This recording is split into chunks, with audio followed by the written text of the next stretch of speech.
Русские субтитры «Сообщество Кингомания».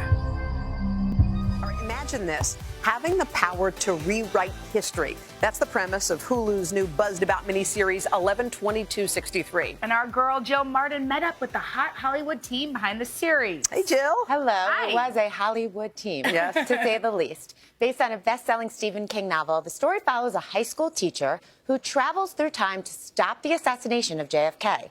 I met up with star James Franco, executive producer Jay Jay Abrams, and author Stephen King on their set in Toronto.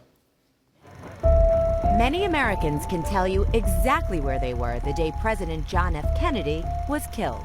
I thought you didn't have any hobbies. Who do you think killed Kennedy? Most people think that Lee Harvey Oswald did it.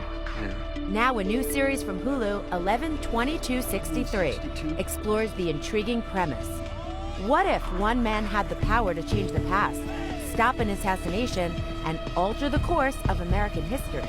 It'll just be simpler if you go in like I'm asking. Go in the closet. Can you do me a favor and just walk into the closet? Based on the 2011 best-selling novel by Stephen King, a high school teacher, played by James Franco, travels back in time in an attempt to save Kennedy's life. What really makes 11/22/63 so powerful is the story, the details in the story of what it meant to be in this time. And action! It's issues of class and race that make being back in time, I think, so meaningful. This powerful Hollywood team came together over the mutual love for Stephen King. So you were both interested. And then do you send an email? Do you make a phone call saying, how does that work? Steve and I knew each other for a number of years. I let you know how much I liked the book. At a certain point, I got this email from Mr. King saying, if you want to maybe get involved as a producer in some form, and I thought, holy cow, this could be amazing.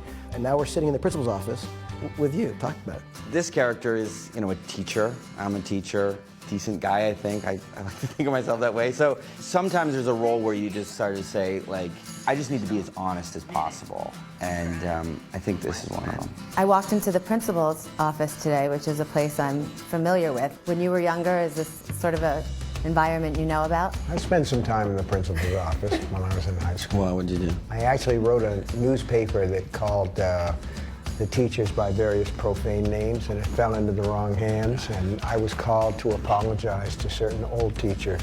Did you do it?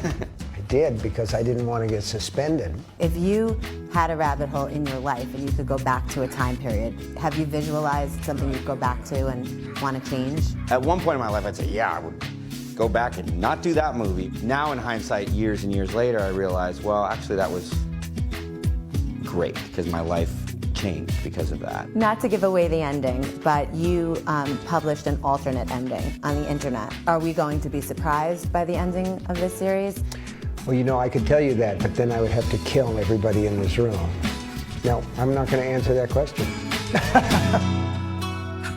He might kill everybody, seriously. We hope he doesn't. Waiting for the next book. Yeah. Well, 11/22/63 debuts on Hulu February 15th, coincidentally, which happens to be President's But Day. it really does open the door for so many other stories like that. Think about how many moments in history you wonder what would happen if you could turn back the clock. And as you're reading the book, you think, what would you go back in life and change? I mean, Right. that's what I was thinking when I read this book. So excited for the series.